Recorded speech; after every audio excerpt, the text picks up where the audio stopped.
Good morning, folks. So today we're going to be reading Genesis chapter 22. Sometime later, God tested Abraham. He said to him, "Abraham." "Here I am," he replied. Then God said, "Take your son, your only son, whom you love, Isaac, and go to the region of Moriah. Sacrifice him there as a burnt offering on a mountain I will show you." Early the next morning, Abraham got up and loaded his donkey. He took with him two of his servants and his son Isaac. When he had cut enough wood for the burnt offering, he set out for the place God had told him about. On the third day, Abraham looked up and saw the place in the distance. He said to his servants, "Stay here with the donkey, while I and the boy go over there. We will worship, and then we will come back to you." Abraham took the wood for the burnt offering and placed it on his son Isaac, and he himself carried the fire and the knife. As the two of them went on together, Isaac spoke up and said to his father Abraham, "Father?" "Yes, my son," Abraham replied. "The fire and wood are here," Isaac said, "but where is the lamb for the burnt offering?" Abraham answered, "God himself will provide the lamb for the burnt offering, my son." And the two of them went on together. When they reached the place God had told him about, Abraham built an altar there and arranged the wood on it. He bound his son Isaac and laid him on the altar, on top of the wood. Then he reached out his hand and took the knife to slay his son. But the angel of the Lord called out to him from heaven, "Abraham, Abraham." "Here I am," he replied. "Do not lay a hand on the boy," he said. "Do not do anything to him. Now I know that you fear God, because you have not withheld from me your son, your only son." Abraham looked up. There in a thicket he saw a ram caught by its horns. He went over and took the ram and sacrificed it as a burnt offering instead of his son. So Abraham called that place, "The Lord will provide." And to this day it is said, "On the mountain of the Lord it will be provided." The angel of the Lord called to Abraham from heaven a second time and said, "I swear by myself, declares the Lord, that because you have done this and have not withheld your son, your only son, I will surely bless you and make your descendants as numerous as the stars in the sky and as the sand on the seashore. Your descendants will take possession of the cities of their enemies, and through your offspring, all nations on earth will be blessed, because you have obeyed me." Then Abraham returned to his servants, and they set off together for Beersheba, and Abraham stayed in Beersheba. Sometime later Abraham was told, "Milcah is also a mother. She has borne sons to your brother Nahor." Uz was the firstborn. Buz, his brother, Chemiel, the father of Aram, Kesed, Hazo, Pildash,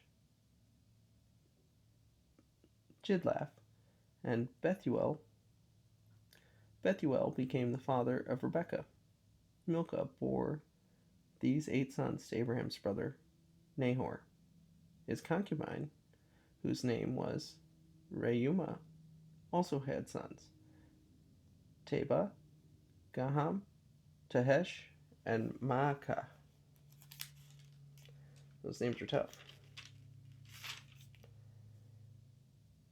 So, that is a heck of a chapter, that one there.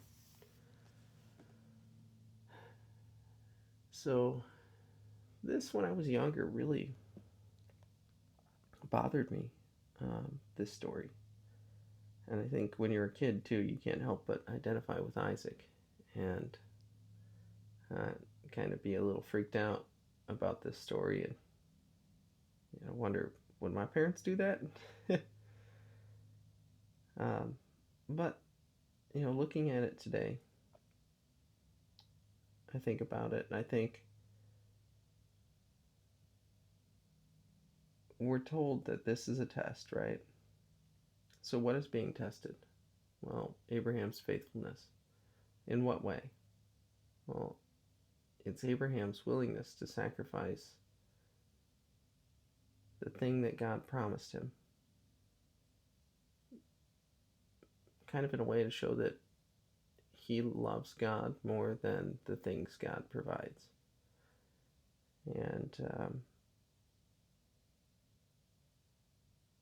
And he does. He's willing to do it, as far as, you know, going all the way up to the point where he's about to kill him. And there's something about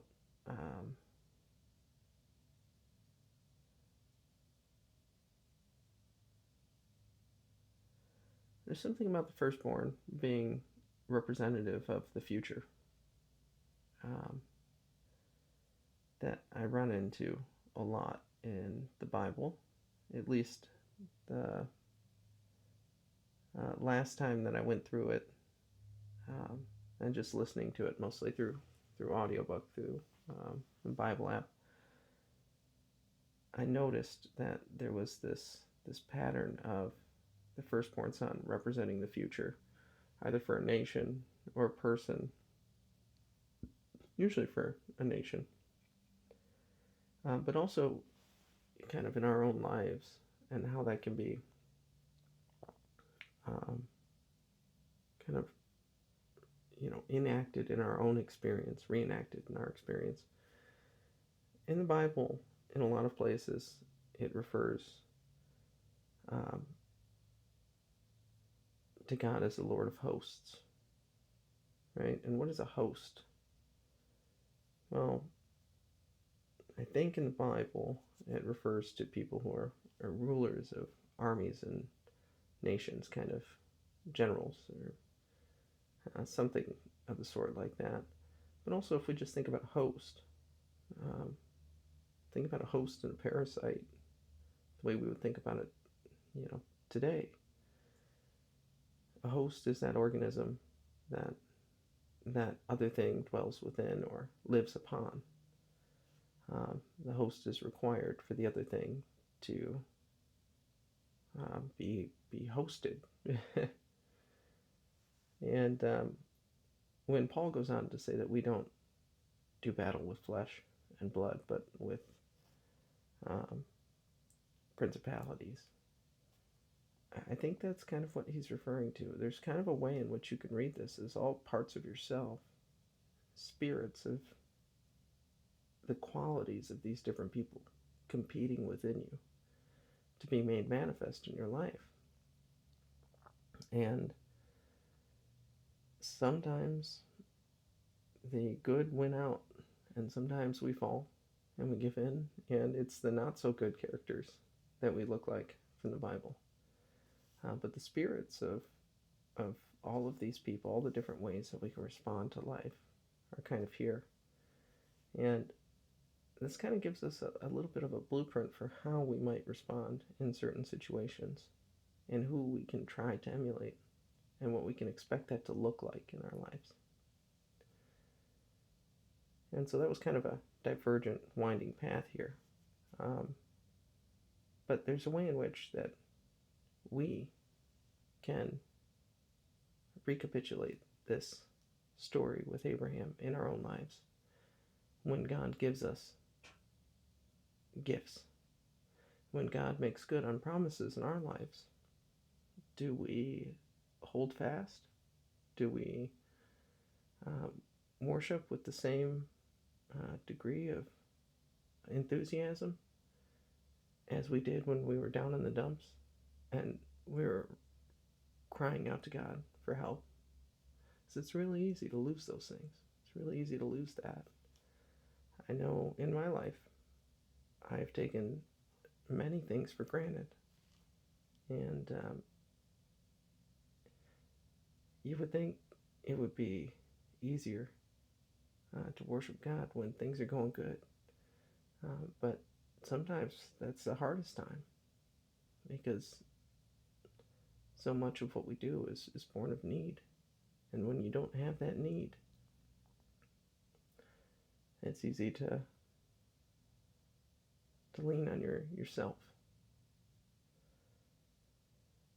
So we're all kind of asked to be willing to sacrifice our future to some extent. Because if we put it before God, if we put the promises and the things that He blesses us with in front of Him, and they become an idol to us, then God will usually take them away. And sometimes God might ask us to show Him that we're willing to give them up. And it doesn't mean that He'll necessarily take them, but He needs to know that we'll give them if He asks. He needs to know that there won't be things in our life that compel us to hesitate when He calls us to do something.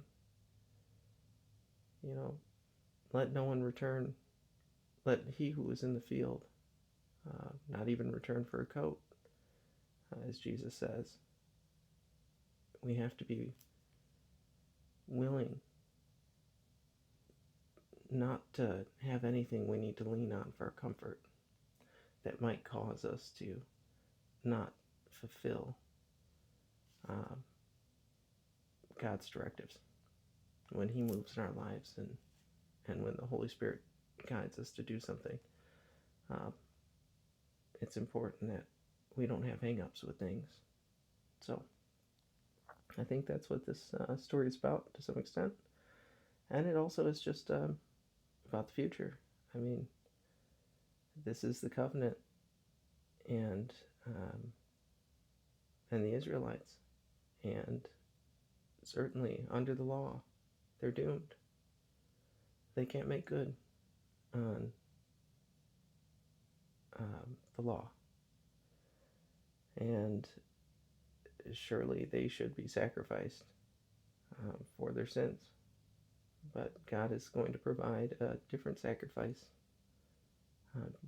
in Jesus. And so we see this played out there too, so that the Israelites, so that everyone might continue to live. And so this just on so many levels, this applies. But anyway, I love you. Have a great day.